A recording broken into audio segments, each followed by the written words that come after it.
This is Gary Collins, the creator of the Primal Power Method, and I'm here with Nicole Hellendoorn of California Paleo Kitchen. Did I brutalize that name again already? I know I did. That's Hellendoorn. okay. Hellendoorn. Yep, Hellendoorn. phonetically. Alrighty.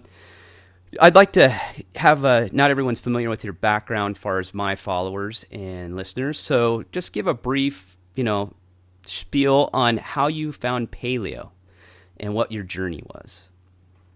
Okay, yeah. So where to start? My paleo journey actually started, gosh, I want to say over 3 years ago now, when my dear friend and business partner was diagnosed as a celiac, as well as having allergies to casein and soy. We were roommates in San Francisco at the time, and we started tinkering with our food. We started doing juice cleanses, Vitamixing things, putting weird veggies together, and just through our readings and our experiences, found paleo. And given her allergies, obviously with being a celiac, casein and soy, paleo worked great for her.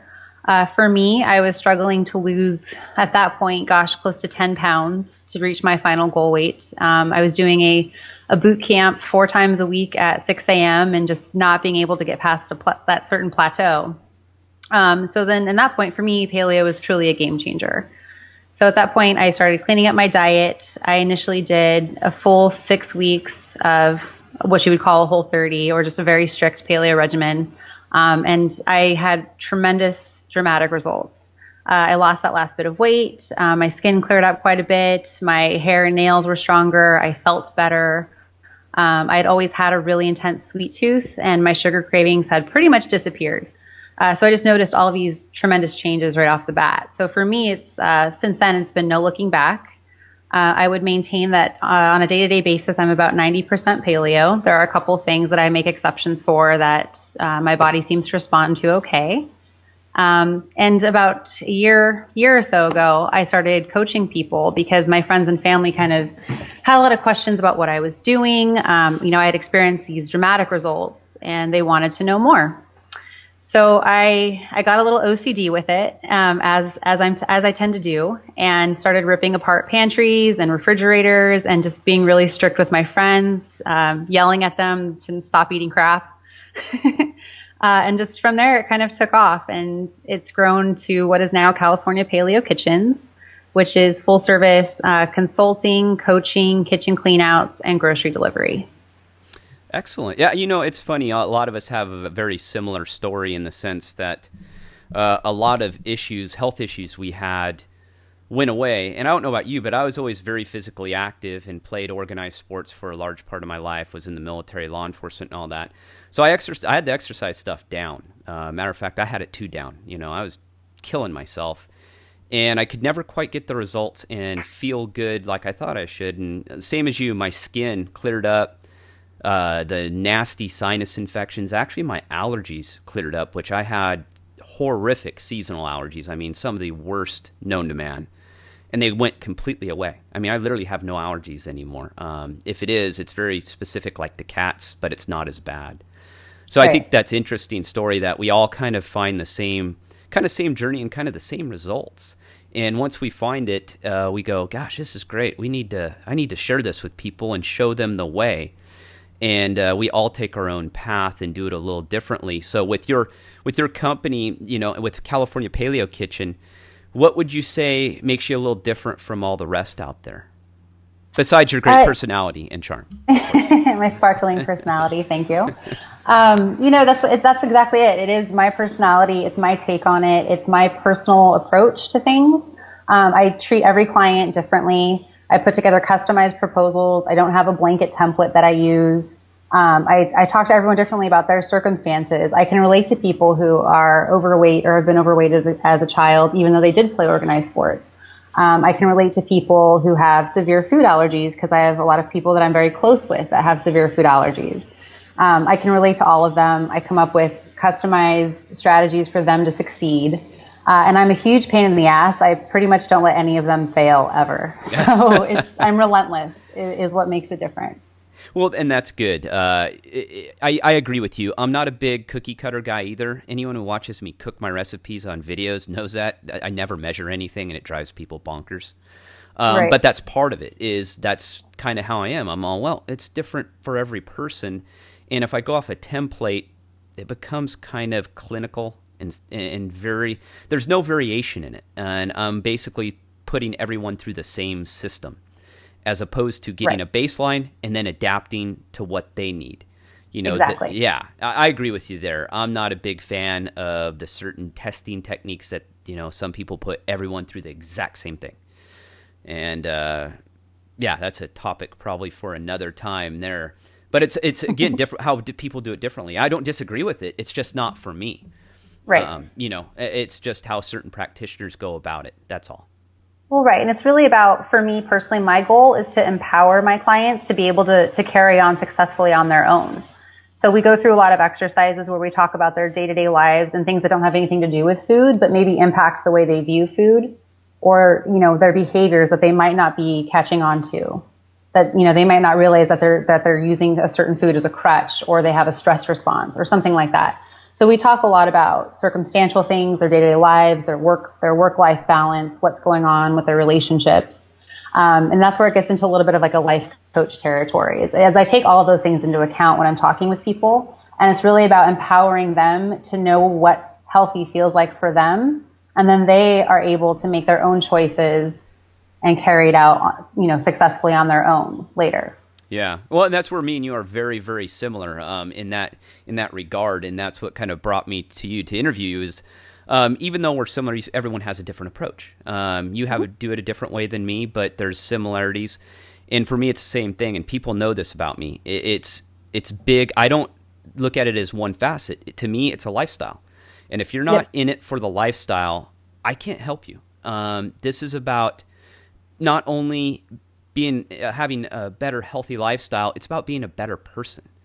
It's about looking in the world through a different, set of glasses and have the ability to realize that, hey, I'm here to help as many people as I can, and you should think of it that way too. And I'm the same as you. I cut them loose. I want them to go out and empower themselves and then help other people. That way we can help more and more. I can only touch so many. And I think that's great because I think you're like me. I'm sending out a bunch of holistic health troopers out there to go kind of make the change and inform everyone. Yeah, absolutely. Well, not that way. I don't mean troopers sounds a little harsh. That sounds a little crazy. That sounds a little militaristic. Well, you're getting too into your background. Exactly. You got to remember where I come from. Yep. But yeah, I mean, so what would you say for you when you're working with clients? What is the biggest sticking point? I mean, what do you run into so often that you you're going to hit it? It's one of those you're going to have it with every client almost. Zero time. Everyone is short on time. Everyone is really, really busy. And sometimes some people tend to overestimate how busy they truly are, or, they tend to overestimate how much meal prep actually takes, or, how easy it can be. And they think that they don't have time. That is pretty much the number one thing that I hear from pretty much every client. They just don't have the time to deal. So you really have to kind of break things into manageable steps for them, and make it easy for their day-to-day lives and figure out shortcuts and hacks, if you will, that they can use to be successful. Another big sticking point is almost always sugar. It's highly addictive. We know that, I know that. But when I try to explain to somebody that sugar is addictive like a drug, and you are essentially a crack addict, they look at me like I'm a crack addict. Yep. Yeah. And then we have a nice little tete-a-tete. But it's interesting because after a couple of weeks, they realize, man, I didn't even realize how addicted to sugar I was and what a big difference that made for me.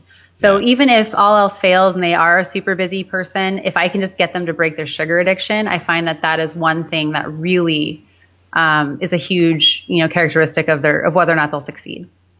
Yeah, that's interesting. I run into the same thing, and I teach a lot of time management skills as well, and I kind of write about them. Actually, I just did a cooking video on how to bake a chicken. Because people, it was one, I remember when I got, a CSA and I got these chickens, I get these whole chickens. I'm all, not real sure to do with that because I haven't seen a whole chicken since I was a kid for the most part, because we're used to getting it in pieces in a container or however. And, once I showed it, did the video and show how easy it is and you just put it in the oven, you leave it for a couple hours, you make sure it's cooked all the way through, it's done. You don't have to do hardly anything, and you can eat it for like a week or at least 2 or 3 days with the family. Right. Yeah, I'm with you. And sugar, oh boy, That one is the toughest as far as explaining the withdrawals. Mm-hmm. They don't. I don't know about you, but they don't believe me. I say you're not going to feel well, and you're going to be angry. You're going to be crabby. You're going to be edgy. You're going to get headaches, maybe even migraines. Your joints are going to ache. You're going to get cold sweats. And they go, no, not me. I don't consume that much sugar. I'm not like the rest of the people. I go, yeah, you are. Trust me on this one. You know, I'm a professional. I do this for a living. Everyone consumes way too much sugar. And they do. And they go through it. I think by prepping them, I don't know about you, but I prep them for what they're going to go through. So once they hit it, they understand that it's just not them feeling bad or worse for the sake of just feeling worse. It's that's a natural reaction of your body detoxing from sugar and getting through the withdrawals. Oh yeah, we talk a lot. I actually make a point to be in really heavy, couple times a day contact with clients, especially for the first 2 weeks, because the detox can be so bad for them. And I give them a full list. It kind of sounds like one of those prescription medication side effects at the end of the commercials where it's like, you may experience blah, blah, blah, blah, blah. Yeah. I do give them like a running list of these are all things that are normal. You're not dying. You will be okay. You will feel better in, 7 to 10 days, give or take. With that, I arm them with that, and then I just check in, and I'm constantly just on them about it so that they don't cave. Yeah. I don't want them to cave and go grab a bagel. So do you use I use a graduated approach where I tell them to cut it off just like a drug. I give them, like I say, for the first couple weeks, cut it down 25 to 50% of what you're adding to foods, like to your coffee, if you're eating cereal, even though I tell them you're not allowed to eat cereal, but I know they will anyway. But all the outside sugar first that you're adding, to take that out, and then we work on the foods that have sugar, and I kind of do it in steps so it's not so severe. I have some clients who will do it cold turkey. Those are the tougher ones. But the ones who do it cold turkey and think they got it, for the most part, yeah, they come back to me and go, you were dead on. I can't do. Either they go, I'm just going to power through it, or I've got to start over again because this is too painful. Mm-hmm. It depends on the client. You're absolutely right. I do have quite a few that have done cold turkey successfully, and that's largely a part of me going into their kitchens and taking things out so they don't even have the option. Yeah. I make a point to tell them that if you are going to slip up or cheat or cave to the sugar demons at this point in the game, it needs to be so far away from you that you have to make a series of decisions that you are going to go outside these parameters to achieve that. It's one thing to compulsively grab a bag of Skittles if they're hidden in your pantry. It's another to have none of that in sight, none of that in reach, and then have to go out, get in the car, go to the store. That's like, 4 decisions in a row that you would have to make to obtain that fix, if you will. Which is a big part of why I focus on the pantry cleanouts for people and ripping apart their cupboards and their fridge, because if I do that, it just helps to guarantee your success right out of the gate and kind of gives you sure does. A safe space, if you will. Yeah. to go through that. Yeah, and that principle also works the same as I use that for fast food and eating out. That there's multiple steps involved for you to make that action. And I challenge my clients all the time, which I'm 100% the victor on this one. I say, go and to your usual fast food restaurant, get in your car, go there, drive there, get your food, come home, and what I'm going to do is I'm going to cook an all-organic, healthy meal, and we're going to time and see how much time I save, and also the cost. And I win every single time. My meal's quicker, my dishes are done, and I'm on to something else before they've finished their meal, and their meal costs more, not to include the gas and time. And when they kind of grasp that, and they go, oh, I always thought I was cutting corners by doing this. And I go, no, actually you're not. You're spending more time, more money, and wrecking your health all at the same time. I went, why would you do that when you can have an alternative that makes you healthier, saves money, and saves you time? And I just don't think a lot of people look at it in that perspective. They just think of fast food nation and, hey, this is the easy way. Everyone does it. I'm too busy. I don't have time to go home and cook. And I tell them, you know what it actually is? It boils down to you're lazy. And they look at me and go, did you really say that to me? I go, yeah. I've been there. I know. I'm not saying this to be mean. I've been lazy too. So I know how it works. And yeah, it is. It's a whole retraining. It really is. Oh yeah, well, and people, I mean, just in that vein of thought, people have a lot of misconceptions around what cooking entails. It doesn't have to be this crazy Julia Child's French style hour-long dinner that you slaved over. It may not be the most exciting thing in the world, but it doesn't take really any time at all to put together pan-fried chicken and steamed broccoli. Not the most glamorous dinner, but when you're really cooking on a ongoing basis for yourself, and you start with good, organic, healthful ingredients, the flavors are simple, the preparation is simple, keep it simple, and then there you go. That's where you're saving your time and getting a lot more bang for your buck. And I totally agree with that. That's why me and you are so similar. Is we're about being realist and get it done quickly. And that's how people think as well. But I always tell them too, you have to get over that hump. It's the hump of you have to, as you reduce the sugar and as your tastes start to be more enhanced, as your taste buds start to taste food again, that those vegetables and those dishes like chicken and broccoli that you used to hate, and you're all, oh God, that tastes awful, because it's not filled with MSG and sugar and gluten and everything else, that once you taste the food for the first time, once you get past that, you go, oh wow, all this healthy stuff actually tastes pretty darn good. And now for me, it's the opposite. When I drive by a fast food restaurant, it actually makes me a little nauseous. The smell, and it just, it gets me. And if I eat it, well, you know how that goes. It's instant wreaking havoc right away. And so, so it's kind of that retraining, get over the hump and figure it out. But chicken and broccoli to me is a fantastic meal. I can eat it anytime. Well, right. And it's like one of those things where, you don't like it, it's too plain, put some sea salt and some paprika on it, put this different flavor profile on it. There's 5 different ways that you can season it that trust me, you're going to like it. Yeah. Or so just switch it up, start experimenting with your flavor profiles, get a copy of the flavor Bible if you want. Yeah. Coriander, curry, turmeric, cinnamon, thyme, oregano, all these amazing herbs that you might, be a little intimidated about using. Sprinkle a little bit on there, see how it goes, mix it with something else. Just do a little bit at a time, figure out what you like. Yeah, and that's why I tell them too. You're the same as me. It's you don't know until you try them. For me, I'm a big fan of curry and turmeric. Those are my go-tos. I love them on everything. I almost put them in, I'll put them in literally anything. And I've actually accidentally dumped turmeric in my protein shakes a couple times by accident, thinking it was if you don't do too much, cinnamon. You can't taste it, and it's good. You get all the health benefits as well. I mean, aside from, I'm sure you know the rest of the list, but it's, lowers blood pressure, reduces inflammation. Turmeric's good for quite a few other things, as well as curry. Well, and not only that is it a great spice, but I tell people there's 2 keys with it, and I learned this from having major back surgery. Is I started taking turmeric in recovery, and I hadn't really taken supplement. it. Yeah, I'd used it as a spice, but I'd never taken it as a supplement. And this was probably about 3 years ago when I started taking it every day.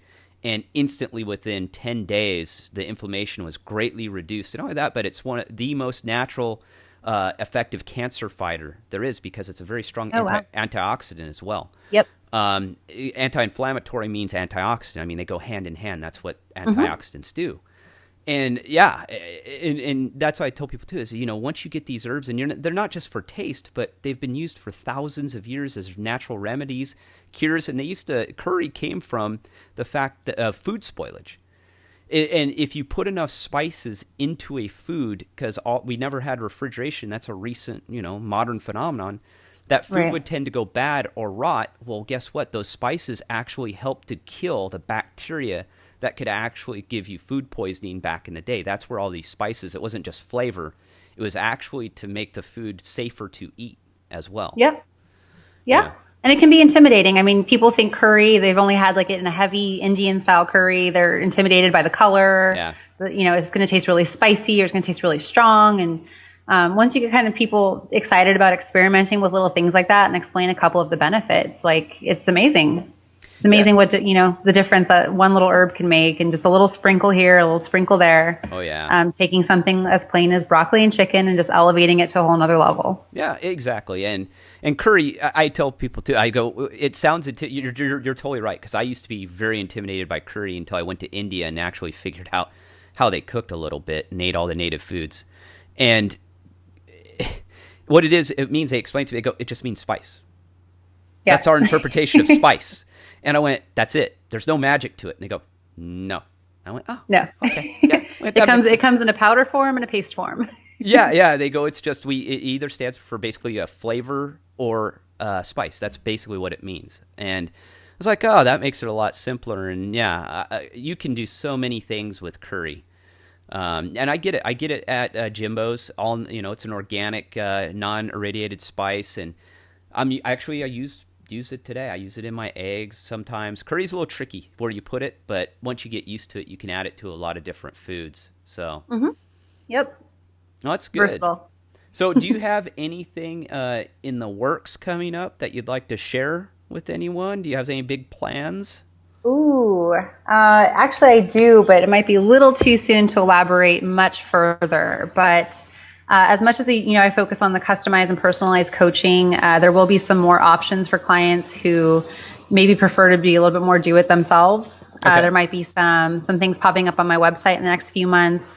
There might be a new look in store. I don't want to get into that too much, but working on some design stuff right now. And also working on some other resources for people that they'll be able to download. Again, to just help as many people have access to this kind of information that we're talking about as possible. That's excellent. And where can they Yeah. find all of your resources at? Everything is on my website, which is CaliforniaPaleoKitchens.com. I'm also on my Facebook page, which is where I share a lot of my updates, my blog posts, and just I try to be funny and clever. Sometimes I succeed on my Facebook page, which is California Paleo Kitchens. Twitter is at Paleo Kitchens, and Instagram is my name, Nicole Hellendoorn, all one word. Excellent. And I'll make sure I'll have all of your links up on the interview, the transcribed interview on my blog. And I really look forward to chatting with you some more, especially once you get your new project done. You can come back on, and we'll talk Yeah, about it some absolutely. more. I'll keep you guys updated on what I've got going on. There's a couple things in the works, especially in the new year. So I'll be back, and hopefully we can talk on a somewhat regular basis. I agree. Well, excellent. Take care, and thanks a lot for being on. Yeah, you too. Thanks so much. Alrighty. Bye.